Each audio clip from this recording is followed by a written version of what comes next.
This video is brought to you by Raycon. Look alive, Raycon's within your walls, with your everyday earbuds, that is. It's the perfect gift for your loved one that you forgot to get a Valentine's Day gift for. I only judge you in secret. But don't fret, they're super affordable, starting at just half the price of other premium audio brands out there, without skimping on the quality. The everyday earbuds come with over 32-hour battery life, active noise cancellation to tune out all the noise, and there's a lot of noise this year so far.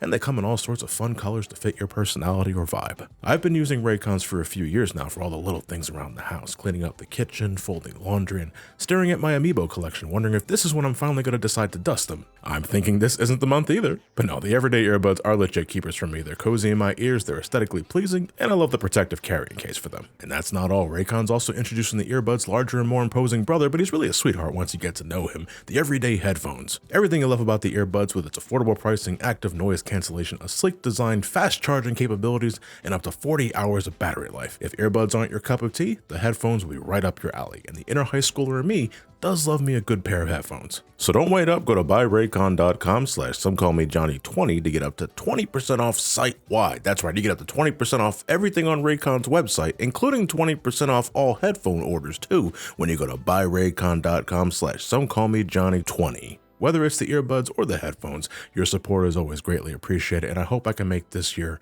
worth your while. Without further ado, let's continue on with the show.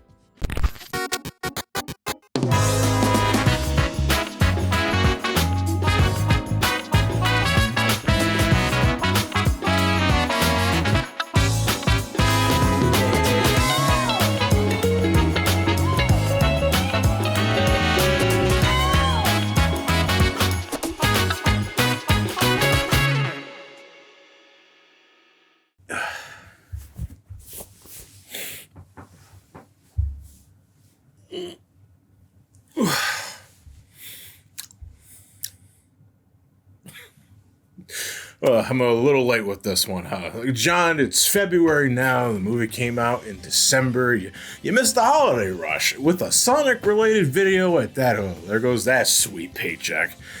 That's what the shitheaded YouTuber in me says on the occasion. And I'll fully admit, a part of me not making a video in January and what have you is because no one gives a flying fuck about January. And being more honest, my attention and time and energy has been on the Final Fantasy IX video, which I'm currently fine-tuning the script as I'm recording this.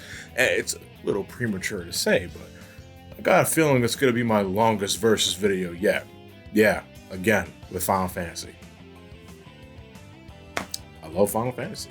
But I think it's been long enough since the movie's release, and I did want to share my thoughts on it at some point, as well as give you guys an excuse to talk about it in the comments below. It's the third Sonic movie, and I think it's safe to assume the one every Sonic fan's been anticipating the most. If only because of how the second movie ended. We got a shadow tease, so we knew, oh shit, the next movie is probably going to be an adaptation of Sonic Adventure 2. And my personal feelings on that game aside, a lot of Sonic fans started with that entry. It's one of the handful of games that a majority of the fan base hold near and dear to their hearts. It could be solely because it was the introduction of Shadow, maybe it was the darker storyline, the higher stakes, or all the memes that sprouted from the voice acting, or shit, maybe Snapcube had something to do with it as of late, I don't know.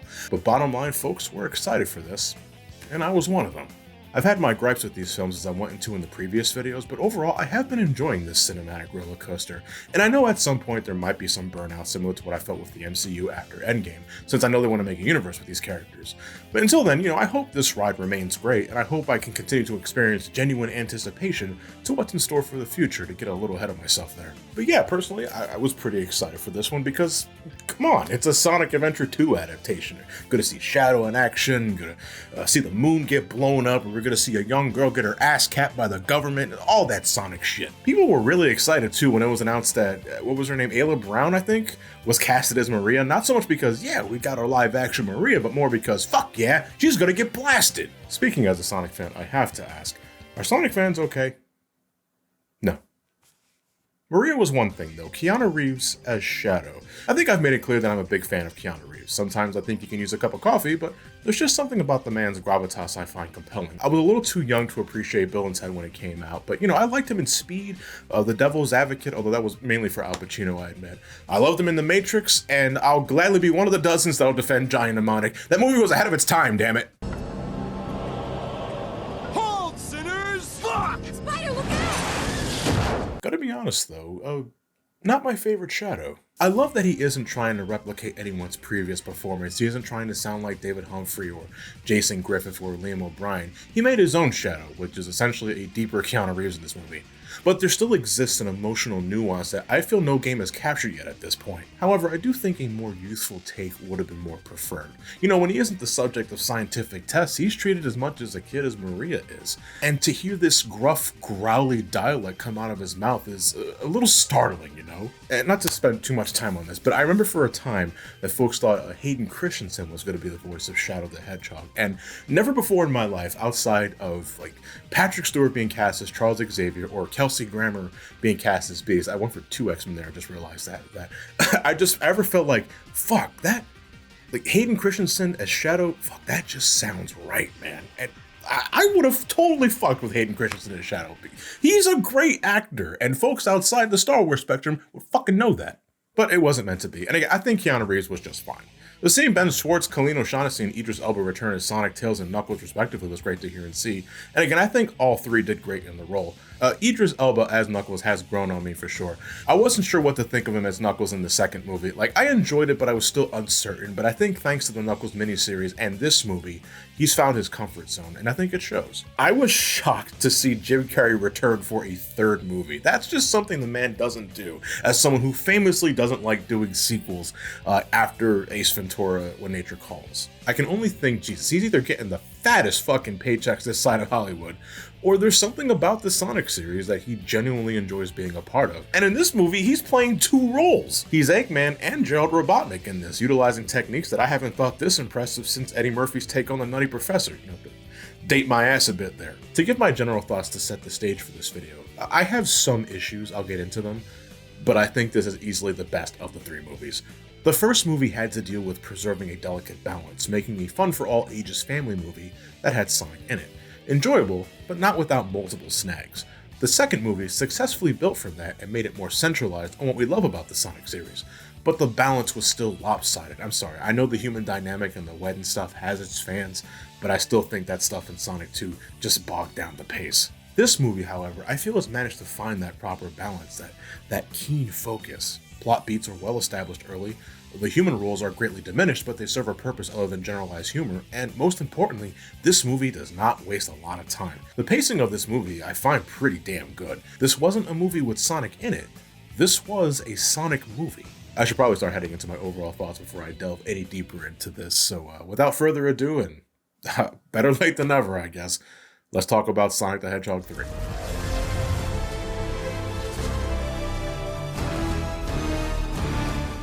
Far out in the treacherous oceans of Tokyo Bay, Japan. Fuck, wait, I just realized I never played that Tokyo level for Shadow Generations, didn't I? The one that was released to tie into this movie? One moment. This is the ultimate power. Yep. It was okay. Anyway, we see a bunch of gun agents monitoring Shadow in stasis, but a third party has managed to hack into the base's computer and release Shadow from his long, dark slumber, making very short work of the security detail and blasting off to Japan's mainland in a manner I can finally see replacing that Giffelin car running towards the camera. Elsewhere, the Wachowskis are throwing Sonic a party celebrating the anniversary of him entering Earth. I think at one point during the cheers, I can hear Tails chanting Toga, and I'm like, wait, is that an Animal House reference? Like, someone should be checking Tails' media consumption because he is way too fucking young for that movie. Thank you, sir. May I have another? After some heart-to-heart between Sonic and Tom about making the right decisions in life, gun agents arrive to recruit Team Sonic to deal with their Shadow problem in Tokyo. Realizing it's been 50 years since he's been put to sleep, Shadow would rather be left alone in a way that reminds me of the story of Frankenstein's creature, which I find an interesting way of approaching the character. It immediately humanizes Shadow for the audience before the whole revenge subplot kicks in. But Sonic Heroes arrives in no time thanks to one of those fancy warp rings, and after a welcomed, albeit forced, Sonic Adventure 2 reference, Sonic and company leap off the chopper and engage directly with Shadow, and they get their asses beat. But Sonic isn't one to stay down and gives chase in a fun, colorful sequence. Again, this movie just fires on all cylinders from the start. We're just barely above the 15-minute mark at this point, and we've already had 3 well-established action pieces. Shadow, however, proves he's just too much for Sonic to handle, and Sonic is left to lick his wounds for the time. Tails suggests they regroup and think about their next course of action at the Chow Garden restaurant, a place apparently so popular Sonic Team still has no idea what to fucking do with it. So, fun fact, while I was in the middle of recording this, my partner decided to ambush me with a Valentine's Day gift. It's a Russell Stover chocolate set. You know what? To humor her, as my show of thanks, I think I'm going to have one of these. It's wrapped up in a shitload of plastic.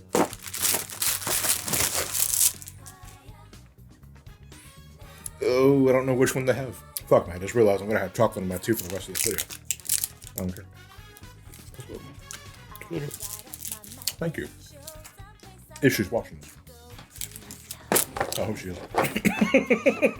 The good times don't last, though. Returning Commander Walter suddenly enters the scene and gives us Shadow's backstory, which to my shock was considerably changed. Instead of being a collaborative effort between Gerald Robotnik and Black Doom, Shadow, much like the other characters in this movie series, is just straight up an extraterrestrial, crashing down on Earth via a meteor that I think at one point might lead to an eventual Black Doom appearance anyway. I got real Black Arms vibes looking at the shape of the meteor Shadow landed in, who can say for sure. Shadow would end up befriending a young girl named Maria, as the girl showed him care and compassion that no one else in the base provided, kickstarting an adorable friendship. In a small change from the game's story, Maria is just a regular girl in this. She isn't suffering from any illness or all that shit. She's a granola girl doing things that a granola girl from the 70s would probably find fun. Rollerblading, watching scary movies, and stargazing. If she was still alive today, she probably would have eventually introduced Shadow to the lovely world of marijuana.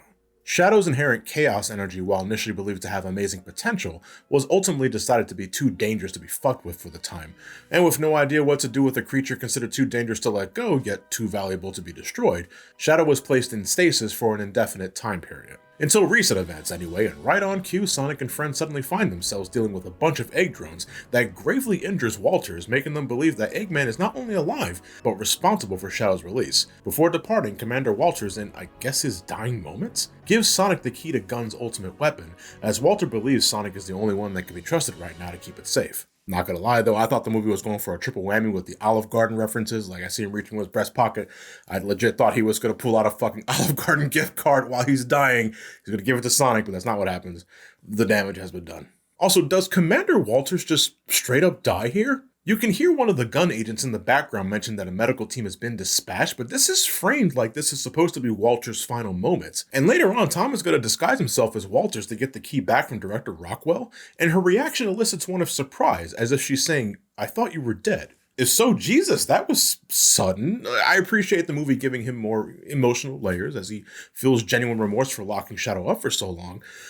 But then to immediately essentially kill the motherfucker off is like, all right, we had our fun with him. It's time to put him down. A mysterious biker then enters the scene and manages to shoot down all the egg drones, goading Team Sonic to follow him immediately after. The man is revealed to be Agent Stone, who invites Sonic to Eggman's secret crab base, where they discover that not only Eggman is alive and somewhat well, but that Eggman isn't the one responsible for the drone attack. Hearing that there's a doppelganger in his midst, Eggman decides to clean up and temporarily join forces with Sonic to find the true culprit. This leads them to a long-abandoned gun facility located deep within the mountains. There they not only encounter Shadow, but Gerald Robotnik, who released Shadow from his prison in hopes of helping him enact his plans for revenge, as 50 years ago, Gerald would lose his granddaughter Maria in an accidental explosion that occurred when he, Shadow, and Maria were on the run from hostile gun agents. With the family reunion over, Eggman ditches Team Sonic and rendezvous with his long-lost grandfather to help him infiltrate Gun's headquarters located in London, spending quality time together that I can only describe as Jim Carrey discovering VR for the first time. The eventual plan is to nab the second key needed to activate Gun's secret weapon, the Eclipse Cannon, an orbital space cannon Gerald developed for Gun in exchange for his freedom, but secretly yearns to use it to annihilate all life on Earth as part of his revenge, since with Maria's passing, nothing in life matters to him anymore. Which, okay, I mean, in Sonic Adventure 2, Gerald Robotnik, as we saw, was a man whose mind essentially snapped. He wanted to just burn everything to the ground with his plan to have the Ark crash into the planet. And to be fair, I'd say this is a pretty faithful adaptation of that Gerald as originally designed in Sonic Adventure 2. But thanks to Shadow the Hedgehog, Sonic Battle, and all that jazz, we eventually got more layers to Gerald that made him more than a pitiable old man that died via firing squad. This interpretation of Gerald is considerably more sociopathic, and a part of that I believe is because of Shadow's changed origins. Since Shadow isn't a creation of Gerald in this, there isn't a familial bond between him and Robotnik. In this movie, Shadow is merely a means to an end for Gerald. It's a very cold interpretation of the character, only showing some semblance of humanity in flashbacks, but the movie spends almost no time showing his relationship with Maria, and I think that was a mistake. Gerald Robotnik is someone you should pity at the end of the day, but I don't think the movie does that well enough within the context of its own narrative to make Gerald as interesting as he was in the games. I feel it, one, relies on Sonic fans using what we know from the games to pick up the slack, and two, diluting a character's backstory so that general audiences have a clear-cut bad guy they can root against. I'd love to hear what you thought about Gerald's interpretation in this, just try and keep it civil. Anyway, left for dead via a miniature black hole courtesy of Shadow, Team Sonic managed to escape their grisly fate and, together with the Wachowskis, form a plan to bypass Gun's security measures and grab the second key before the Eggmen do. Unfortunately, the Eggmen proved to be their intellectual match, managing to bypass Gun's lethal laser hallway, utilizing suits that bounce the lasers off their bodies that also conveniently never slices off their exposed heads. But I don't really care because I like the dancing sequence Eggman and Gerald have. It's basically Jim Carrey fornicating with himself, but it's entertaining as hell. But Eggman and Gerald don't have it too easy though, as director Rockwell of Gun anticipated their arrival and traps the two doctors in a gravity field, giving Team Sonic opportunity to crash the party and attempt to nab the key for themselves, but then they get trapped in the anti-gravity shenanigans, enforcing my personal belief that anti-gravity as a concept just needs to fucking die. Well, you see that, Tails and Maddie almost got fucking shish kebab from the rebar, and people like this gimmick. Though Tom manages to trick Rockwell into giving him the key, he's then suddenly in the sights of Shadow, who mistakes Tom for Commander Walters and grievously harms Donut Lord, taking the second key for himself. And after taking care of the remaining guards with both keys in their possession, the Eclipse Cannon is activated, supercharged with Shadow's chaos energy, with the Eggman looming above, large and in charge. Enraged over Tom's injury, Sonic demands Knuckles show him to the Master Emerald to go supersonic, with Knuckles eventually caving in, but not without warning Sonic that his heart is not in the right place and that he should not give in to his vengeful feelings. This is actually one of my favorite scenes. The movie has already shown that these characters have grown alongside the audiences throughout these adventures they've been having, but it's here where I think it's the most emphasized. To use Knuckles as an example here, we all know that Knuckles is hot-headed and kind of on the dumb side, but when it comes to his duty and protecting the ones he cares about, the dude is no nonsense and to the point, and I love that the movie highlights that. He's still the goofy muscle of the group, but he has matured. He's the Piccolo of the team, and he wants to make sure Sonic is aware of the dark path he's attempting to take. But then it turns out Knuckles left the Master Emerald with Wade Whipple of all people, and I'm like, oh fuck that, he's still an idiot. But Sonic doesn't have it with Wade's antics. He saw the Knuckles miniseries, he ain't got time for that shit. So Sonic takes the Chaos Emeralds within to achieve super status once more, and immediately sets off for the Eclipse Cannon, clashing with Shadow that turns into a super showdown when Shadow also manages to absorb the Emerald's energies to become super himself, something that got spoiled for me and many others through a McDonald's toy promotion. I mean, it was a safe bet that Super Shadow was going to be in the movie, but I find it funny that, McDonald's fucked around with another Sonic 3. Time is a flat circle, Jesus Christ. However, the bad blood between Sonic and Shadow doesn't last forever, as Sonic, remembering his conversations with Tom and Knuckles, realizes that his anger is making him something he's not, and Shadow, upon gazing the stars as they chill out in the vacuum of space, is reminded of Maria. The two share a bonding moment through their pain of loss, with Sonic convincing Shadow that though Maria is gone, his love for her will always remain. The two reconcile and decide to work together to stop the Eclipse Cannon, complete with Live and Learn from Sonic Adventure 2. It's the one thing folks wanted the most, and they did it. They gave us Live and Learn, used to beautiful, cheesy effect. But seriously, the whole movie's really good with utilizing actual music from the games and incorporating it into the film's score. I know to some it doesn't sound like a big deal, but actually having Sonic music in a Sonic movie that isn't Green Hill Zone really makes the film come alive. My favorite being the use of Eggman's theme from Sonic 06 as the Eclipse Cannon rises from the ground and into outer space. My compliments to the sound team, they did great work here. Back to the story on board the Eclipse Cannon, Eggman learns of Gerald's apocalyptic plans, wanting to use the cannon to not only destroy Earth, but also take themselves out in the ensuing carnage, and though Eggman tries to convince Gerald that he still has him as family, Gerald, in one of the coldest lines in the movie, states that he's no Maria. Oof. Ow. But again, I think it would have been more effective if just a little more time was spent showing Gerald's relationship with Maria. Like, really dig that knife into the leg and then twist the fucking blade, you know what I mean? Eggman tries his best to stop Gerald from firing the cannon with some CGI work that, honestly, I think looks pretty hokey, but I can't help but laugh seeing Jim Carrey mug for the camera with giant hands, scorpion claws, and mantis wings. And I admit there is a bias there because I'm a humongous Jim Carrey fan. I've been so for the past few decades, but I do think this could have been better handled. It's still pretty fun. I guess there's only so many ways you can have two senior citizens fight to the death in a Sonic movie. Though Gerald gets the upper hand and attempts to send Eggman careening to his doom, Tails and Knuckles manage to save him in the nick of time, with Eggman delivering the coup de grace to his grandfather by ramming one of Sonic's superpowered quills up Gerald's ass, resulting in one of the most anticlimactic ends I've ever seen given to a Sonic character. Like, I laughed from the shock of it, like how sudden that man's life just fucking ends. And I still do, but holy shit, I think I prefer the firing squad.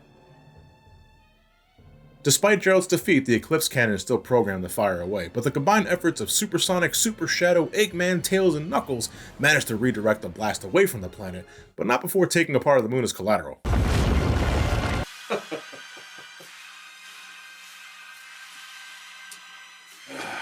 I'm almost 40. Though the cannon stopped, the station's overloaded with chaos energy with its imminent explosion threatening to doom the planet. Eggman and Shadow, in an act of sacrifice, decide to stay behind and make sure the station is moved far away from the planet before it explodes. But not before Eggman lets Agent Stone that he truly was his only friend, giving Stone the affirmation he's wanted for years. They definitely had sex. The Eclipse Cannon explodes and the planet is saved. Agent Stone saying his goodbyes to Eggman, and Team Sonic reuniting with their family and having one more friendly race.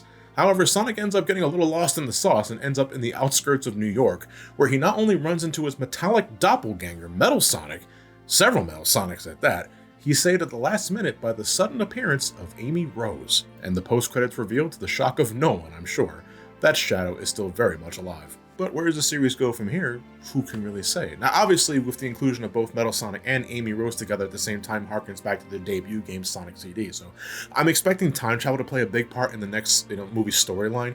Maybe Metal Sonic and this version of Amy hail from a bad future, and Sonic needs to fix shit up in the past to make things right, a la Terminator. That's what I'm expecting. I'm expecting Sonic's version of the classic Terminator storyline. I also think we might be seeing Black Doom sooner rather than later, if anything that gives Shadow something to do. So my crackpot theory is that the energy beam from the Eclipse Cannon, the one that just missed Earth, is going to somehow attract the attention of the Black Arms. Maybe it wipes out a part of their base and they want revenge, or maybe they see that and they take an interest in Earth after realizing they have that kind of power and realizing one of their own has somehow ended up there.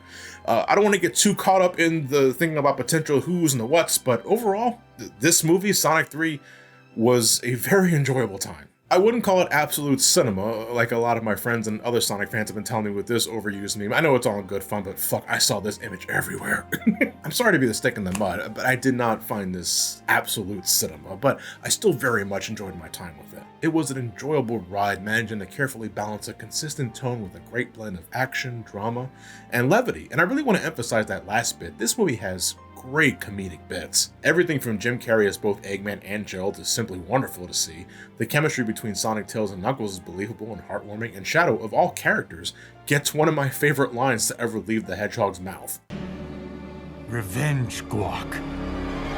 Come on, man, that shit is hilarious. As Sonic 2 built upon the strengths of Sonic 1, Sonic 3 not only repeats that refining process, but also completely removes the more troublesome aspects that not everyone found enjoyable previously. And I know to some, the human stuff is just as important as the Sonic stuff.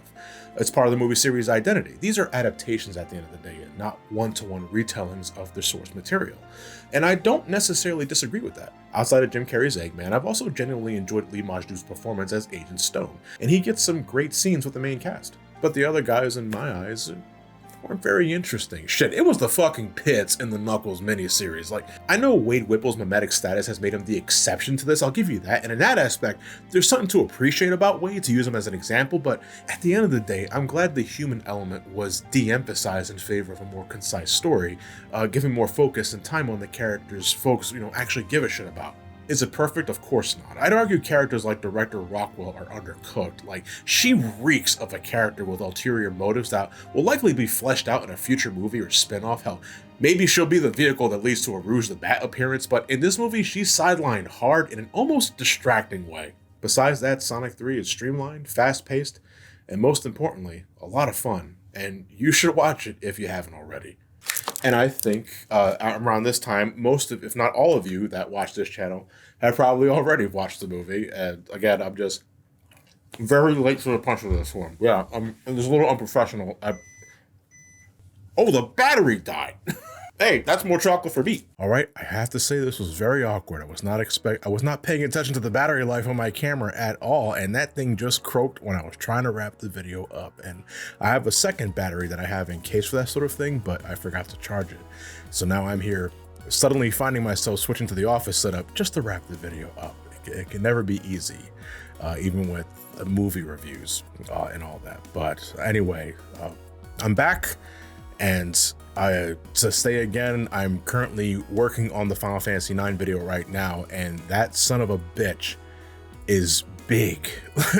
Like I know it's over an hour long, but how much over an hour long remains to be seen. And is this going to overtake the 6th video as my largest video? Like, that's what I'm really anticipating the most, right? Is like, is this going to be the next largest video on my channel? And why is it, again, Final Fantasy related? People's like, this is why I don't do RPG marathons, especially over games that I hold near and dear to my heart, or at least franchises that I hold near and dear to my heart. But anyway, I can waste more of your time in the Final Fantasy IX video proper. That is going to be the next Versus video that we'll be releasing. And like, you guys have already been more than patient enough. I asked for just a little bit more of it. And hopefully I've made the wait worth it, because again, I understand the channel just kind of went on frozen status for like the last 2 months. And to everyone that follows the channel, everyone that subscribes to either the Twitch page or the Patreon, I do greatly apologize for the delays on at least the release content. If you're a subscriber on Twitch, or if you enlist in the Patreon, I do heavily recommend, again, to state time and time again, please get into the Subshack Discord, because that's where the community Subshack is at, and that's where I post all of my updates concerning future plans, recording sessions, and all that. I don't go on the main Patreon page a whole bunch, because it's, to me, easier to just do it through the Discord. And I do need to work on that, because at the end of the day, I do find that pretty unprofessional. But everybody that has a Patreon, everyone that I follow, that I personally pledge to on Patreon, does everything through Discord. And that's what I've been doing. But I also realize, it's also good to keep the Patreon page itself healthy with updates, because not everybody has a Discord. I'm not sure how many people don't have Discord, but not everybody probably has a Discord to synchronize with the community Subshack. And that's on me to make sure that they're up to speed, especially, because you're paying money to get to this sort of shit. You're paying money to support me, and it's only right that I make sure I keep everything up and about. But anyway, I've already wasted more than enough of your time. This video is going to be already long enough as it is. So without further ado, why don't we continue on with more Patreon shoutouts? Thankfully, I'm on the computer, so I can just read from the list lickety split here. All right, so continuing on with more shoutouts, I think this is where I left off last time. Victory Star 527, Jerome Waters, Slant 16 Gamer, Jorge Azul, John Rutherford, Shade Enigma, Mario Fanboy 15, Brandon Interaldi, Small Movie World, Super Bro 64, Richie Inkwell, Jaden, or is it Jadine, Metrone, Jordan Prignan, Nasenda, Allen's 33025, Julian Reviews, Crimsonide 64, Zets 278, Shadow Nexa, Martini, Joel Teotuico, Heather McKnight, Pablo Vallejo, Mr. Zarzez, Calloused Hearts, Virtual Eyeman, Big Red MC 716, Toaster Jason, Uncle Azura, HR Theater, Joe Schreemer, Xeno XX Reborn, Jack's brother, where's Jack? Neo Cosmopolitan, Dan Steinbeck, GNXG, The Panda Hermit, Axelport Pierre, Lie Lime, Sync Weaver, Lucifer's My Bitch, Albert, Logan and Kid, Log and a Kid, I think, or is it I'm not sure if that's a duo. I think it's just supposed to be pronounced Laganda Kid. Brandon Christensen, RVGF, Gylum Cardinal, Nils Sujata, Chaos Master of Hampter, Temporary Meme, Mark Ferguson, Justin Colin Velez, Pancake 13, Hyper Legend Ultra, Retro 64, Admiral Octopus, Orpheus, Lone Otaku, Sunkiss Waves, Andrew, Zishan Ansari, Jaime Lopez, Gutierrez, I fucked that one up too bad. Marquez, Ryan, Richard, yeah, I think it's Richard. I feel like a fucking miserable substitute teacher. Echidna, Dylan, Metal, Tremin, Jackie Pendragon, Spooky Pandas, Nick the Nocturne, the Role-Playing Gamer, Nova the Artist, Keldio, 60, C, Arson, John, O'Farrell, Johnny Ari, Craig, Marcise Edwards, Unoriginal Uno, Ghost Melon, Jelpy, Isaac Otaku de Carnitas, Diaz, Diaga 236, Guacamole, William, Darius Sterling, Jack Bailey, Matthews, Felicio Nason, Villanueva, Joey B, Faceman, Dote Filler, Fred Torres, Fatalk123 Gaming, Cappy Dragon 2001, Skylixer, Midori Smith, Tara Makes, Cameron Hill, Pixelator Gatsby, 9Zilla2, Jesus Mancio, Adam Tompkins, Fusinator 1400, That Gamer, Caleb, EMC Men, Lake Superior, ET83,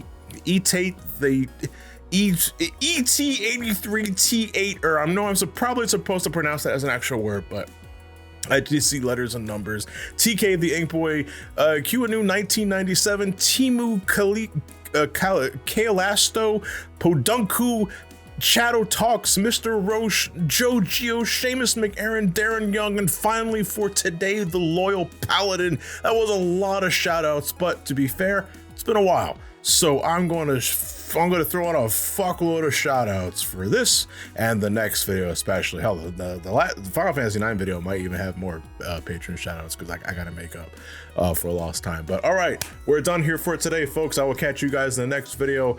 Have your all selves fucking, I'm too far in, I can't restart now. Thank you all for watching. Have yourselves a fantastic night and take care. Have a good night, everybody.